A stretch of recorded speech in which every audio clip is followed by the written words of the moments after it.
Smell. ఎందుకు colour వచ్చింది? Blood ఏదైనా ప్రెసెంట్ అయినా ఫాల్ స్మెల్. ఫాల్ స్మెల్ అంటే బ్యాడ్ స్మెల్ అనమాట. ఏదైనా ఫాల్ స్మెల్ ఉన్నప్పుడు ఖచ్చితంగా ఇన్ఫెక్షన్ అయ్యింది అని మనం డిటెక్ట్ చేసుకోవచ్చు. ఓకే, నెక్స్ట్ వన్ వచ్చేసి ప్రీవియస్ మెడికల్ సర్జికల్ బ్యాక్గ్రౌండ్ ఖచ్చితంగా తీసుకుంటాం. ఎందుకంటే ప్రీవియస్ ఏమైనా అబ్డోమినల్ సర్జరీస్ జరిగాయా, ప్రీవియస్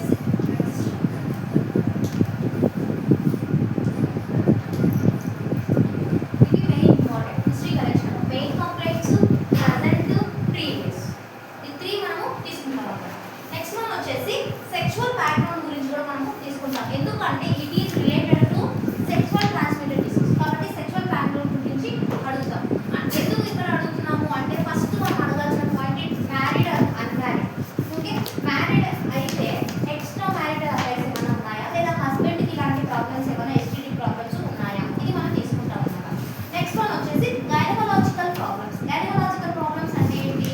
గైనిక్ సంబంధించిన ప్రాబ్లమ్స్ అంటే లేడీస్ ప్రాబ్లమ్స్, ఎస్పెషల్లీ పీరియడ్స్ గురించి అడుగుతాం. సైకిల్. ఓకే, జనరల్గా మనకు మెన్స్ట్రువల్ సైకిల్ అనేది 20 days ఆర్ 30 days ఇలా సైకిల్స్ అనేవి ఉంటాయి. కొంతమందికి 28 days అంటే 2 days ముందు వస్తుందంటే అది మీకు 28 days సైకిల్ అని, కరెక్ట్ ఎగ్జాక్ట్గా అదే డేట్లో వస్తుందంటే 30 days సైకిల్ అని అంటాం అన్నమాట.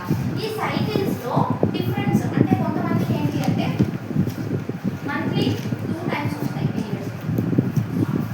ఓకేనా, ఇది గైనకలాజికల్ ప్రాబ్లమ్స్ అండి. అర్థమైనా? కొంతమందికి డిస్మెనోరియా. డిస్మెనోరియా అంటే ఏంటి?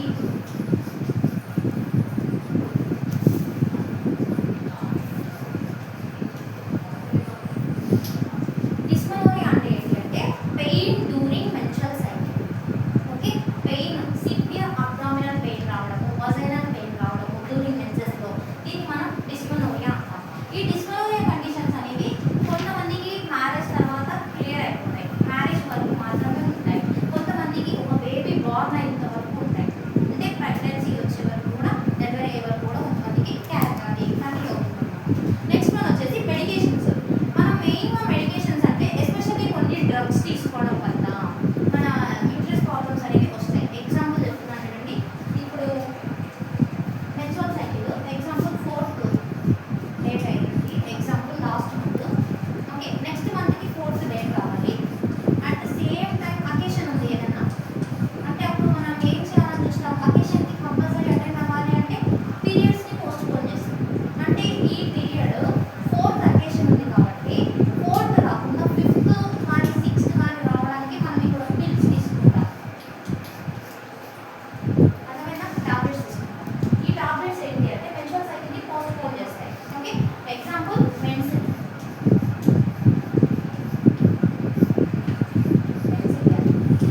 ఇది మనము పీరియడ్ పోస్ట్ పోన్ అవ్వడానికి తీసుకునే టాబ్లెట్.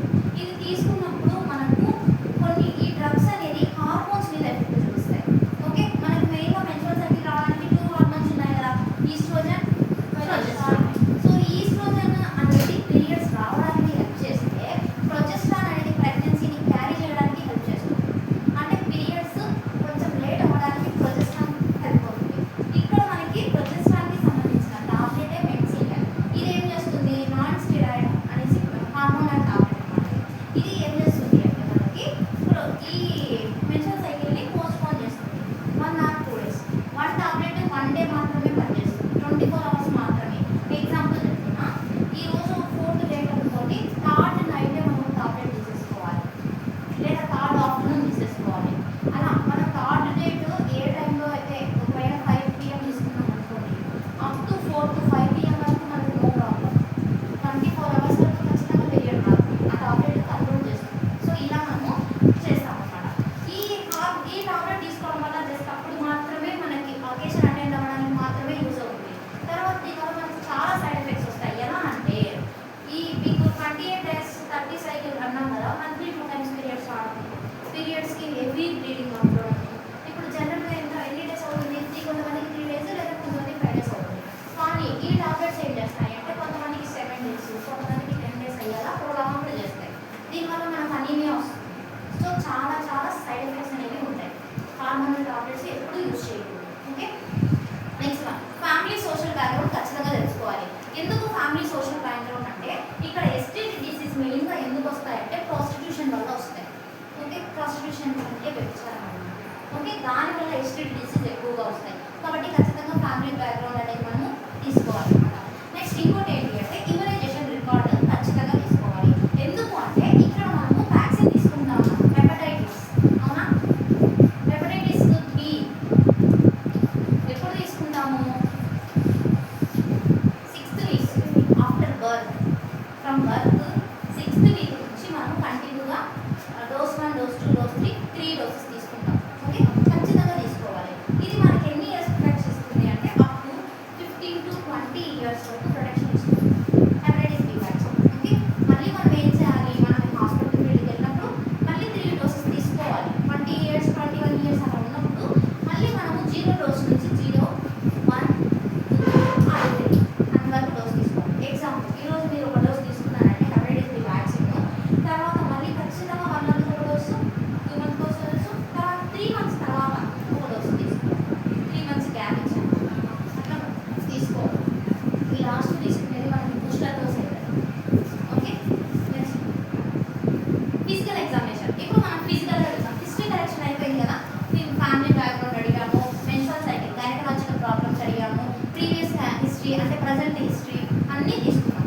ఇప్పుడు మనం ఏం చేయాలి అంటే ఫిజికల్ ఎగ్జామినేషన్ చేయాలి. దీంట్లో మెయిన్గా record vital signs. Vital signs అనేది ఫిజికల్ ఎగ్జామినేషన్లో very important. Vital signs means temperature, pulse, respiration, BP. Okay, ఇది ఖచ్చితంగా మనం చెక్ చేస్తాం. తర్వాత ఇంకా నెక్స్ట్ వన్ వచ్చేసి స్కిన్ అండ్ మ్యూకస్ మెంబ్రేన్ కూడా చెక్ చేస్తాం. అంటే మెయిన్గా హెయిర్, నెయిల్స్, తర్వాత oral cavity, throat, eyes check చేస్తాం. థ్రోట్ ఎందుకు చెక్ చేస్తామంటే ఏదైనా టాన్సిల్స్ ఉన్నాయా, మమ్స్ ఉన్నాయా, డిప్తీరియా ఉందా అని చెక్ చేస్తాం. టీత్ ఎందుకు? టీత్లో ఏమైనా క్యావిటీస్ ఉన్నాయా, ఇన్ఫ్లమేషన్స్ ఉన్నాయా, గమ్స్కి ఇన్ఫ్లమేషన్స్ ఉన్నాయా, ఇవన్నీ చెక్ చేస్తాం. ఇంకా వాటితో పాటు హెయిర్ ఎందుకు చెక్ చేయాలి అంటే ప్యాచీ హెయిర్,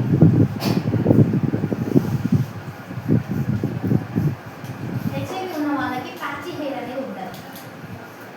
ప్యాచీ హెయిర్ అంటే హెయిర్ తిన్నగా చాలా పలుచగా అయిపోయి హెయిర్ లాస్ అయిపోతుంది. ఇప్పుడు మనకి స్కాన్లో మొత్తం హెయిర్ ఉంది కదా, వాళ్ళకి ఎలా ఉంటుందంటే గ్యాప్ ఇచ్చి ఉంటుంది హెయిర్, స్కాల్ప్ కనిపిస్తూ ఉంటారు. ఓకే, సో అప్పుడు ఉంటుంది ప్యాచీ హెయిర్ అంటారు. నెక్స్ట్ వన్ వచ్చేసి lymph node examination. Lymph nodes ఎలా ఎగ్జామినేషన్ చేస్తామంటే ఇక్కడ మనకు ఒకటి ఇచ్చాడు, ద పాల్పేటివ్ సీక్వెన్స్. అంటే లింఫ్ నోడ్స్ అంటేనే గడ్డలు, అర్థమైందా? చిన్న చిన్న మాసెస్ లాగా. ఎక్కడెక్కడ? సర్వైకల్, సుప్రా క్లావికల్ దగ్గర, యాక్సిలరీ, ఇంగ్వైనల్. ఇంగ్వైనల్ అంటే ఎక్కడ చెప్పండి? ఇంగ్వైనల్. Okay, inside. ఇంకోటి no lymph node size, tenderness, consistency చూడాలి. అంటే ఒక లింఫ్ నోడ్స్ అంటే ఒక చిన్నది మాస్ ఆ గడ్డ ఓకే వచ్చినప్పుడు సిస్ట్ లాగా ఫామ్ అయినప్పుడు మనం ఏం చేయాలంటే దాని సైజు, కలర్, టెండర్నెస్ అంటే టచ్ చేసినప్పుడు పెయిన్గా లేదా చెక్ చేస్తాం. నెక్స్ట్ వన్ వచ్చేసి అబ్డామినల్ ఎగ్జామినేషన్. ఇది ఆల్రెడీ మీకు తెలుసు. Inspection, palpation, percussion, auscultation. మీకు 4 types ఆఫ్ మెథడ్స్ చెప్పాను కదా ఫిజికల్ ఎగ్జామినేషన్. ఇన్స్పెక్షన్ అంటే చూసి చెప్పడం. ఓకే, ఆస్కల్టేషన్ అంటే విని చెప్పడం. ఏదైనా లంగ్స్ కానీ హార్ట్ కానీ సౌండ్స్ విని చెప్తాము. ఇంకా పాల్పేట్ అంటే తాకి, సిస్ట్ ఫామ్ అయింది కదా, టెండర్నెస్ ఉందా లేదా, ఏ సైజ్ ఉందని తాకి తెలుసుకుంటాం. ఇంకా పాల్పేషన్ అంటే ఏంటి? పర్క్యూషన్ అంటే ట్యాప్ చేయడం. మనం అబ్నార్మల్ సౌండ్స్ ఏమైనా వస్తున్నాయా, వాటర్ ఫార్మేషన్ జరిగిందా అనేసి ట్యాప్ చేయడాన్ని పర్క్యూషన్ అంటారు. ఇట్లా ఫిజికల్ మెథడ్స్లో మనకి 4 types అనేవి ఉంటాయి. ఇవి మెయిన్ ఇంపార్టెంట్ అనమాట. Next one musculoskeletal neurological skill. మజిల్కి సంబంధించినవి చేస్తాం అన్నమాట. మజిల్కి సంబంధించి మనం మూమెంట్ చూస్తాం ఫస్ట్.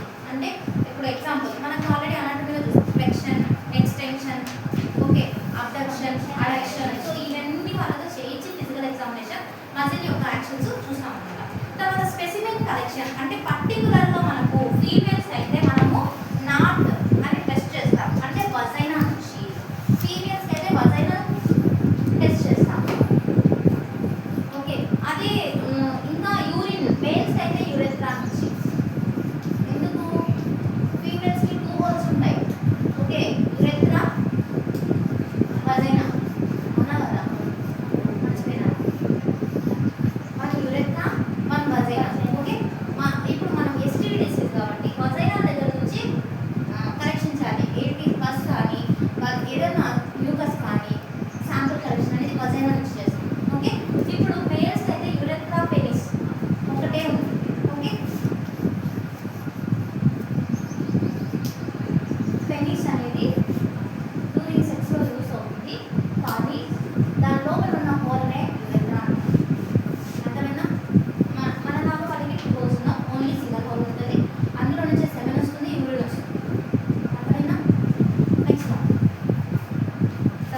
ఇంకా బ్లడ్ టెస్ట్లో మనం హెచ్ఐవి చేయొచ్చు, హెపటైటిస్ బి చేయొచ్చు, పీసీఆర్ టెస్ట్ చేస్తాము, హెచ్ఎస్వి టెస్ట్, సిరాలజీ, ఇవన్నీ ఏంటి అంటే ఎస్టీడీకి సంబంధించిన lab investigations.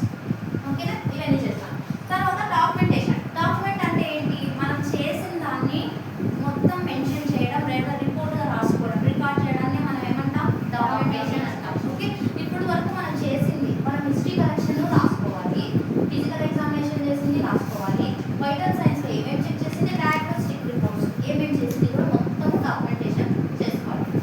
Next one diagnostic test గురించి పర్టికులర్గా చూద్దాం. ఇప్పుడు డయాగ్నోస్టిక్ టెస్ట్లో మనకి ఏమేమి వచ్చాయి, bed side rapid sample. Bed side sample అంటే ఏంటి, పేషెంట్ అడ్మిట్ అయినప్పుడు డైరెక్ట్ ల్యాబ్లో ఉన్న అతనే పేషెంట్ బెడ్ దగ్గరికి వెళ్ళి శాంపుల్ కలెక్ట్ చేసుకుని వెళ్తే దాన్ని మనం బెడ్ సైడ్ శాంపిల్స్ అంటాం. ఇది ఎవరికి అంటే ఆల్రెడీ అడ్మిటెడ్ పేషెంట్స్, అంటే ఇన్ పేషెంట్, అవుట్ పేషెంట్ కాదు. అవుట్ పేషెంట్స్ అయితే డైరెక్ట్ ల్యాబ్ దగ్గరికి వెళ్ళి బ్లడ్ ఇన్వెస్టిగేషన్ చేసుకుంటారు అనమాట. సో ఇక్కడ మనకి ఏమి ఇచ్చాడు అంటే గ్రామ్ నెగిటివ్ అంటే డిప్లోకోకకి సంబంధించినవి గొనోరియా అనే డిసీజ్ని తీసుకొస్తాయి. ఇది one of the STD disease. కాబట్టి గొనోరియా ఉందా లేదా అని మనము ఎలా కనుక్కుంటామంటే డిప్లోకోకై బ్యాక్టీరియా ఉందా లేదా డిటెక్ట్ చేస్తారు. ఓకే, వీటితో పాటు వజైనల్ ఫ్లూయిడ్ అనేది కలెక్ట్ చేసాం కదా, ఇక్కడ వజైనల్ స్మియర్ అనేది చెక్ చేసాం. దాంట్లో మనకు pH అనేది చూసుకుంటారు. ఎట్లా అంటే 3.8 టు 4.5 అనేది ఉండాలి. అంతకన్నా ఇంక్రీజ్ అయితే ఖచ్చితంగా అక్కడ ఎస్టీడీకి సంబంధించిన డిసీజ్ అటాక్ అయిందని రికగ్నైజ్ చేస్తారు. ఓకే, వీటితో పాటు కల్చర్ టెక్నిక్స్. కల్చర్లో మీకు నిస్సీరియా గొనోరియా అనే బ్యాక్టీరియాని ల్యాబ్ బ్లడ్ శాంపుల్స్ కలెక్ట్ చేసి కల్చర్కి సెండ్ చేస్తాం. కల్చర్ అంటే ఏంటి, ఆ బ్యాక్టీరియా ఎంతవరకు పోతుంది, ఎప్పుడు నుంచి ఉంది, ఎంత మల్టిప్లికేషన్ చేస్తుంది అనేసి మనకి పర్టికులర్గా చూపించేది కల్చర్. ఓకే, దీన్ని మనము నిస్సీరియా గొనోరియా కోసం, బ్యాక్టీరియా కోసం దాన్ని డిటెక్ట్ చేయడం కోసం శాంపుల్ కలెక్ట్ చేసి ల్యాబ్కి పంపిస్తాం. ఓకే, నెక్స్ట్ వన్ వచ్చేసి క్యాలమైడియా ట్రకోమాటిస్. అంటే ఇదేంటి అంటే ఇందులో కూడా మనము కల్చర్, ఇది ఒక టైప్ ఆఫ్ బ్యాక్టీరియా, దీనివల్ల కూడా మనకి వజైనల్ ఇన్ఫెక్షన్స్ వస్తాయి. కాబట్టి దీనికోసం కూడా కల్చర్కి సెండ్ చేస్తాం. తర్వాత next one herpes simplex virus and herpes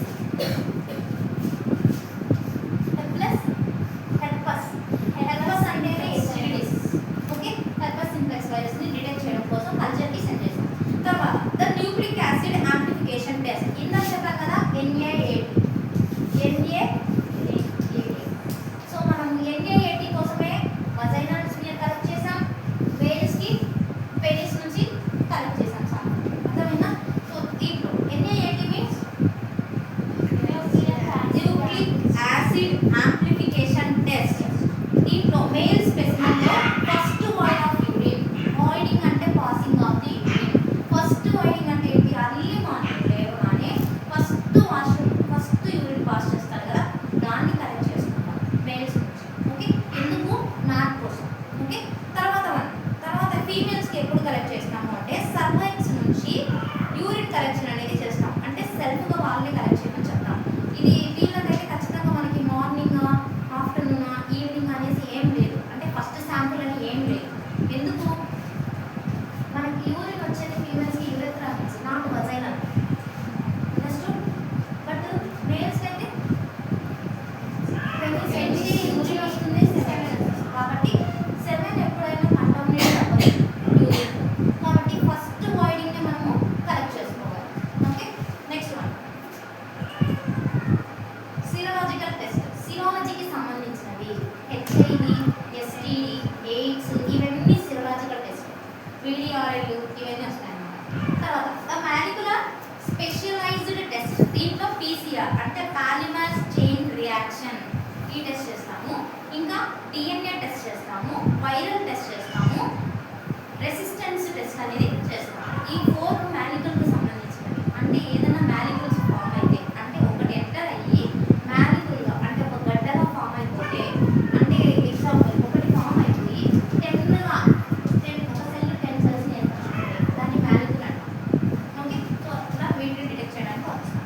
next one cytological histopathological studies. అంటే పాప్స్మియర్, బయాప్సీ. 2 పాప్స్మియర్ అంటే వజైనల్ పాప్స్మియర్ చేస్తాము.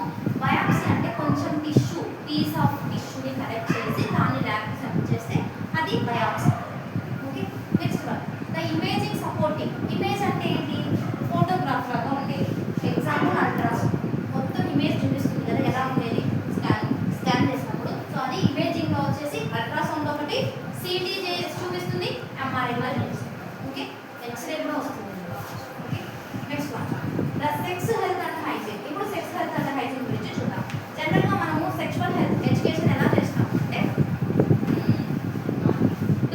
Inter after intercourse. Intercourse అంటే సెక్స్ అన్నమాట.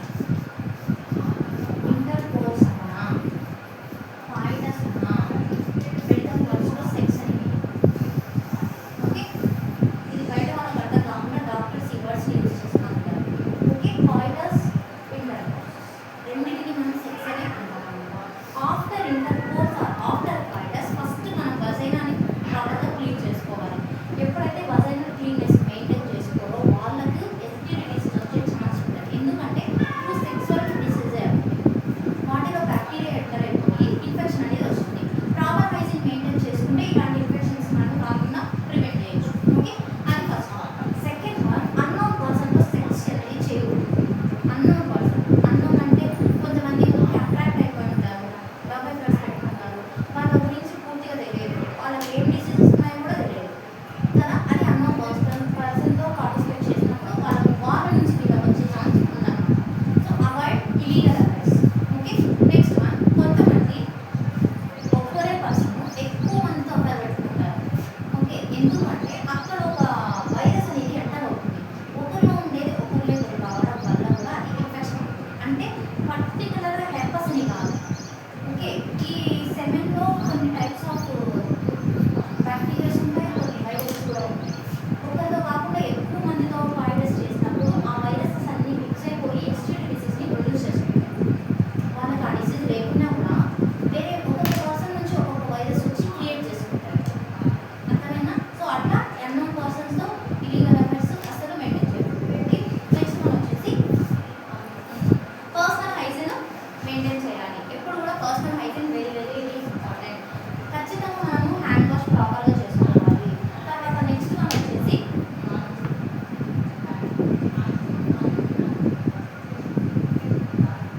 Female patients especially females during menstrual సైకిల్లో personal hygiene very very important. ఇంకొకటి, vaginal products ఎప్పుడు కూడా use చేయకూడదు. లైక్ హైజీన్ ప్రోడక్ట్స్ అంటే లిక్విడ్స్, హ్యాండ్ వాషింగ్ లిక్విడ్స్, ఇవి వీటితో మనం వజైనల్ని క్లీన్ చేసుకోకూడదు. మీకు ఆల్రెడీ క్లాస్లో చెప్తున్నా, గుర్తున్నా?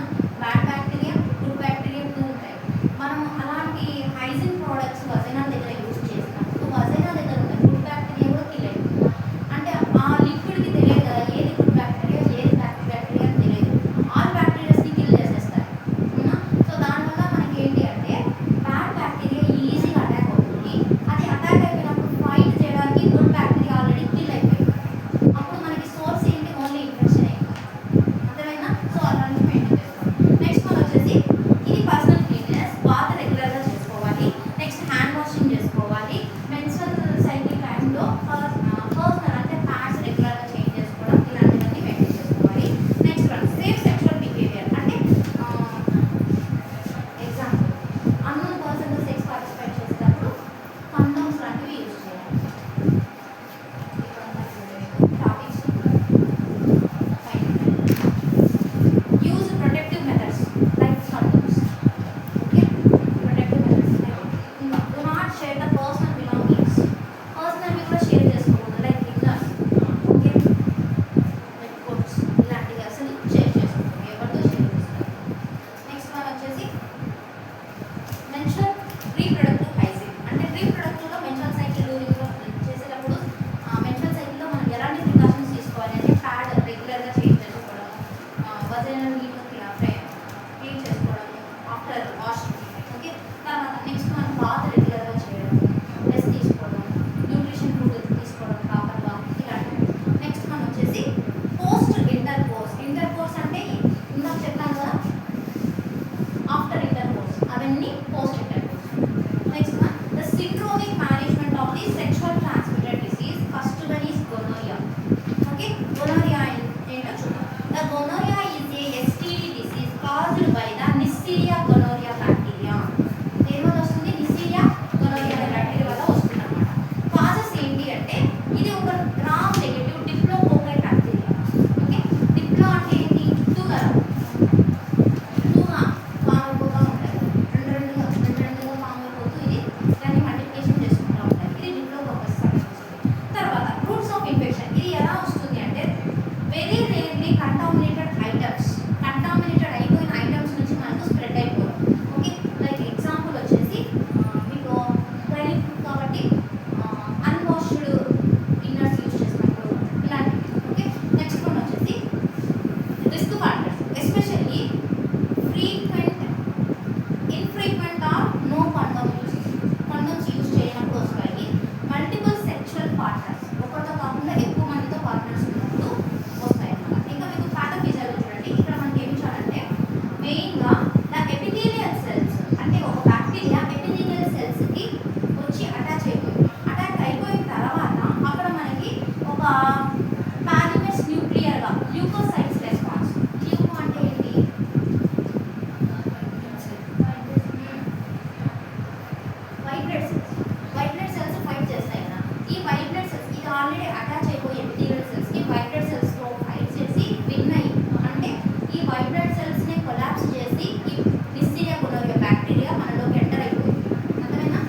మేల్స్కి సపరేట్ ఉన్నాయి, ఫీమేల్స్కి సపరేట్ ఉన్నాయి. మేల్స్కి అయితే ఏమేమి సింటమ్స్ ఉన్నాయి? పెయిన్ఫుల్ యూరినేషన్ అంటే డెజూరియా, డిఫికల్టీ పాసింగ్ ఆఫ్ యూరిన్. తర్వాత ఇంకా కలర్, యూరిన్ కలర్, స్మెల్ అనేది చేంజ్ అవుతుంది మేల్స్. అదే ఫీమేల్